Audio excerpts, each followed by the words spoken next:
It's weird, right? Whatever. I might as well check it out. I haven't seen a horror movie that's actually scared me in a while. That was the last text that Lacey had sent me before she went missing. I know it's irrational, but I hate myself for not doing something. For not stopping her. But how was I supposed to know?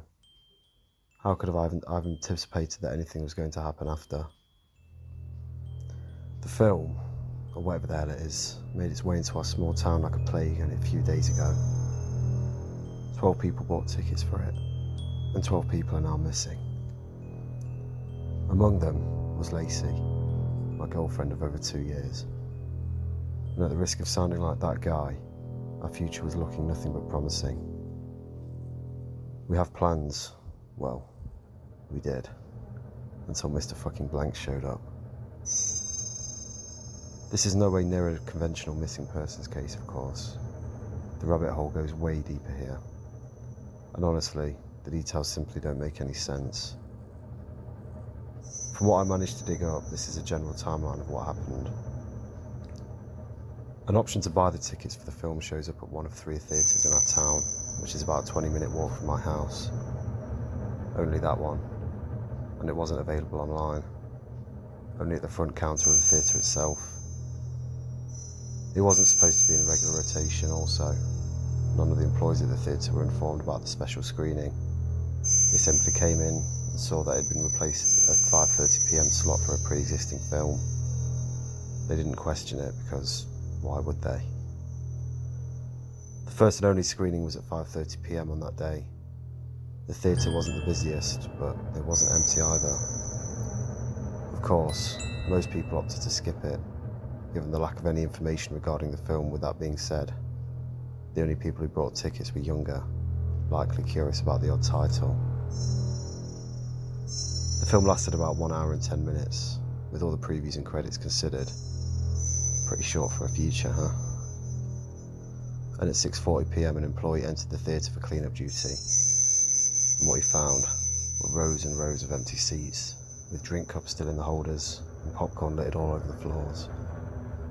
No blood, no signs of a struggle. Nobody had left or entered the theatre after the film had begun. And that was with confirmation from the security cameras.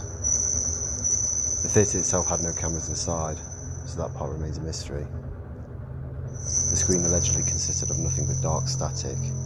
That's what we were told, at least. I have a feeling that some details were left out from there, considering the fact that the employee in question is now missing as well. Also rumoured to have gone missing in a catatonic state after being questioned. The manager of the theatre, who never greeted the employees that morning as he usually did, was found dead in his office with severe wounds around his neck, left from a plastic bike lock that was usually likely used to strangle him. A new employee was hired about 3 weeks prior.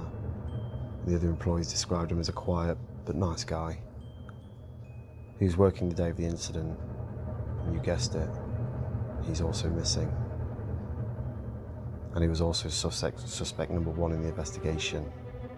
However, they're really grasping for straws at that one. I wouldn't doubt that this employee had something to do with it, but the logistics behind the whole situation just aren't cohesive enough to make that call for sure. Some additional details. No copy of the film has ever been found. No progress has been made on the search for the missing people. Hell, it hardly seems like they're even trying. The local cops have been strangely hush about the whole thing, almost like they don't want people asking about it. And then they literally threatened to arrest me when I kept pressing for details. There's been a lot of vehicles with tinted windows parked near the theatre and surrounding areas, and some even in my own community. Well, that's the situation, and I can't focus on anything right now. My brain's scattered, and my anxiety's been going through the roof. Sue me, what the hell do you expect? Lacey has to be out there somewhere, right? How the hell does somebody just disappear into thin air? And what the hell kind of film was Mr. Blank?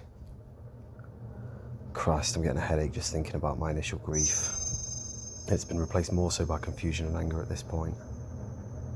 I might just start searching for answers myself. I won't be alone though. Rose, Lacey's best friend, and Mike, her brother, are just bent on figuring this out as I am. I'm not going in blind though. In fact, I have two leads. One is more of a shot in the dark, but the others could lead us somewhere concrete. I'll start off with the former. A few weeks ago, I remember my little brother telling me about a strange man he saw carved into a tree. And it was allegedly accompanied by messy and frantic repetitions of the word stop around it. I didn't think about anything at the time, but it might be relevant now. Maybe not, but we'll see. The other came up whilst I was searching for answers online, after feverishly posting about the film on what I considered to be relevant forums and yielding no answers. Somebody finally messaged me about it, claiming that they had information that I might like to know. Luckily, they were only a 3-hour drive from here and are willing to meet halfway. Is this a bad idea? Probably. Am I gonna like what I find? Probably not. But the thought of Lacey being out there in God knows what kind of fucked up situation, I just can't take it. And I'm not letting it end like this.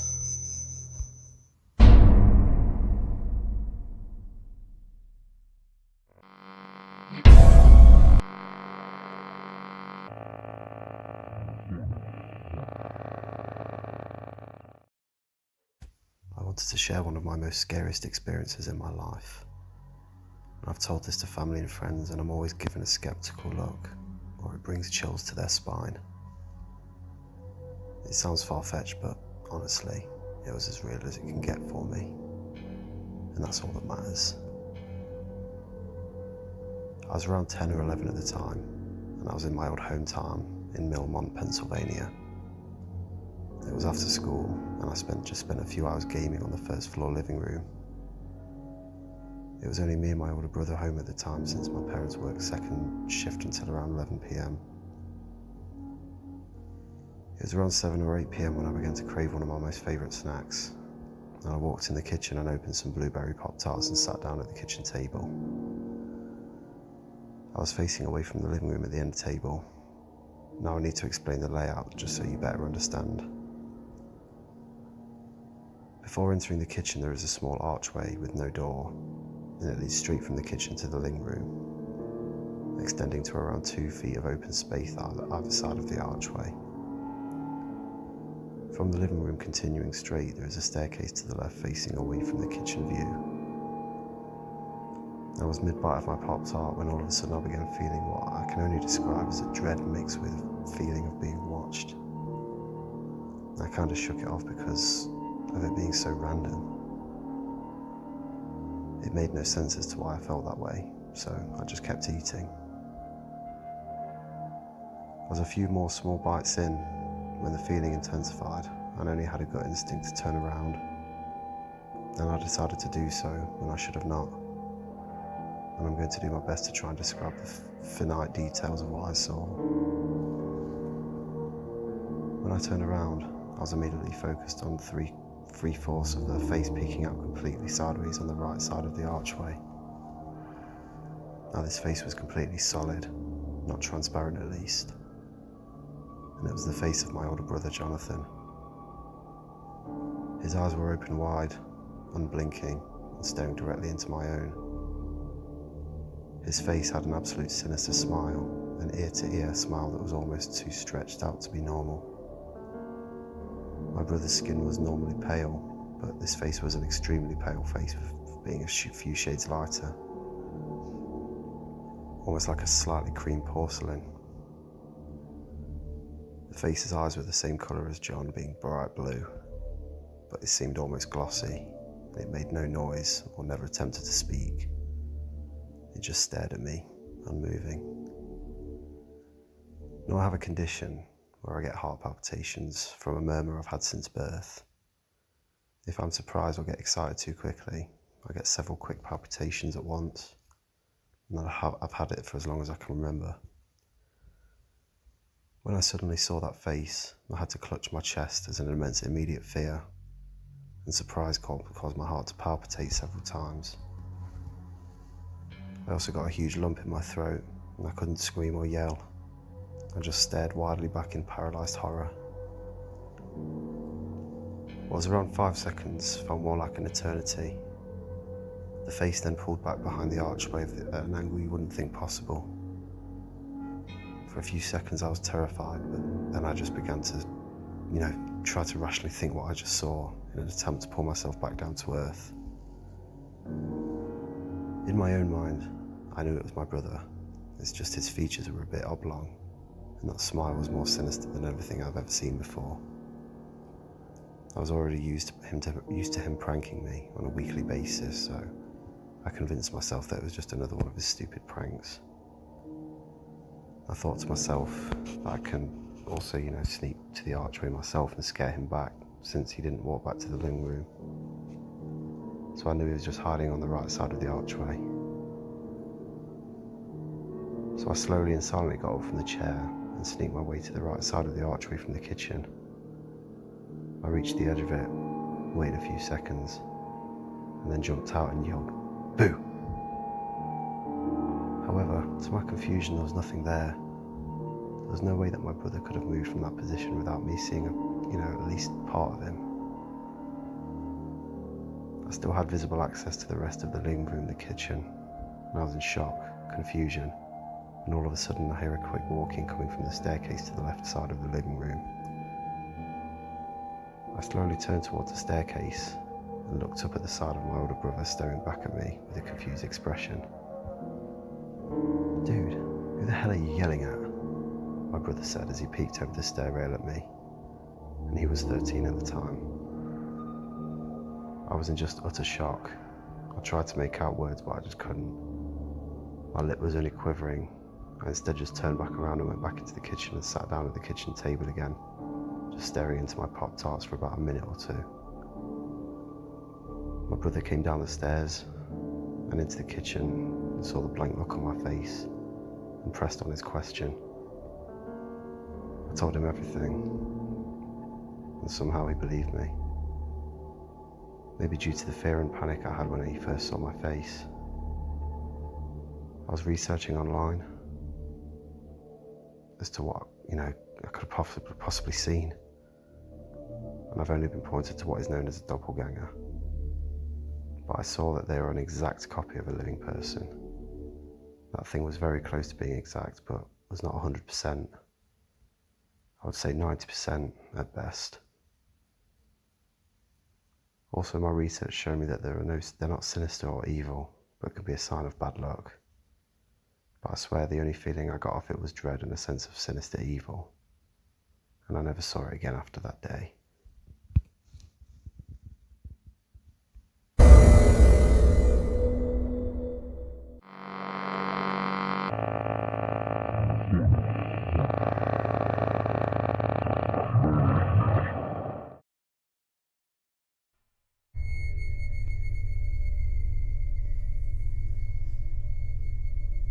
In one corner of my grandma's living room stood a lamp which was almost never turned off. She would change the bulb every week, like clockwork, waiting until the afternoon sunlight poured through the windows and filled the room. Even then, she hurried, holding her breath until the deed was done and the lamp was back on. I would ask her about it once in a while, and each time she would smile softly, tussle my hair, and promptly change the subject. I didn't learn the truth until I was 13, the first time I turned off the lamp. I just wanted to see what would happen. Grandma screamed when she walked into the darkened living room, and a plate of cookies falling from her hands and crashing to the floor. I could hear her praying under her breath as she raced to turn the light back on. Tears were shining in her eyes when she turned to me, her lips pressed thin. Without warning, she slapped me hard across the face. Grandma had never so much raised her voice before, and I was too shocked to cry. She cried enough for both of us, gathering me up in her arms and begging for my forgiveness. With her face buried in my shoulder, she finally told me about the lamp. It was a ghost light, she said, and ever since she and my grandpa had bought the house, back when they first arrived in America, the spirits of the dead had plagued her. Only when her burden threatened to drive her mad did she ask Grandpa for help. She'd expected him to laugh her out of the house, but he had surprised her by nodding gravely. It was he who had first lit the ghost light, and as long as that beacon burned through the darkness, she had never seen another spirit. I stopped visiting my grandma after that. It started gradually at first, missing a day here and there. But by the time I received news of her death, I hadn't seen her in over 10 years. As her only living relative, I shouldn't have been surprised when I inherited her house. Yet as I sat in a lawyer's office, listening to her read her will, I was speechless. I had a difficult time paying attention after that, absorbed, as I was with the business of remembering. So much love had filled those walls, so much happy memories, and as I thought of my tiny, sterile apartment in the city, I quickly made my decision. I was almost overwhelmed by emotion as I walked through the front door, and everything looked exactly as I remembered it from my childhood. Houseplants still cluttered the windowsills, decorative bird plates still hung from the walls, and the ghost light still burned bright in the living room. Seeing the old lamp sent a chill down my spine, I froze in my tracks, the smile fading from my lips, and I couldn't help but think of the night Grandma had slapped me so many years ago. I'd told my mother about the ghost light the next day, but she had dismissed it as simple old-world superstition. It was the same way when she was growing up. She told me, and I shouldn't worry about it. Still, I couldn't shake the conviction that I'd finally seen the true depths of my grandma's lunacy. I ran my fingers through the fringe on the lampshade as I thought the bloom of saddening darkness of my nostalgia. Sighing heavily, I turned the ghost light off with a decisive click. Something woke me late that night. I lay in bed listening to the darkness until I hear scratching coming from the living room. Rats were the last thing I wanted to deal with at the moment, and I rolled over with a groan, determined to ignore it until the morning. The scratching continued intermittently, constantly jerking me from the edge of sleep, and I'd finally had enough. I threw the blankets off me and stormed out into the hall. Moonlight flooded the front of the house, and I didn't bother turning on the lights as I made my way out into the living room. I knew every inch of the house, even after so many years, and I moved confidently through the dim lights. I was furious at being woken from dead sleep, and my anger ill prepared me for what I found. An elderly woman was crouched in the corner, her gaunt back to me.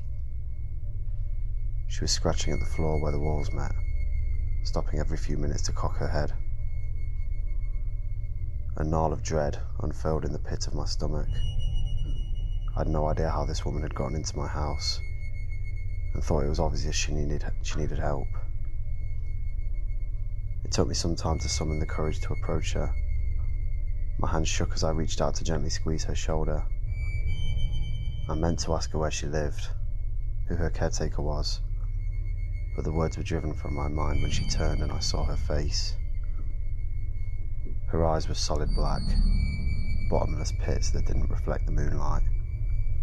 Her jaw hung impossibly open, unhinged, and the dark tunnel of her mouth spiraled down into her throat. I had a moment to realise who she was, to recognise the familiar map of wrinkles in her face, the curls of her whipsy hair. Then my grandma screamed. I shrieked, stumbling backwards away from the nightmare in the corner. My arms flailed in the air, reaching to the nearest lamp, and my hands touched the ghost light. I yanked the chain, filling the room with light, and she was gone. I never turned off the ghost light after that. After letting the bulb burn one evening, I began changing it every week, as Grandma had. Eventually I got married, and luckily for me, my wife was tolerant of my strange fixation on the lamp. The light continued to burn, and I lived my life happily enough. But my grandson has been asking about the ghost light lately. Each time he asks, I smile softly, tussle his hair, and promptly change the subject. For some reason, I can't bring myself to tell him the truth. I think about how I pulled away from Grandma, how I thought her crazy, and I kept my mouth shut. I worry though, and I won't be around forever, just as I know he will eventually turn off the ghost light. I worry that he might see me then, twisted and wrong, scratching in the corner.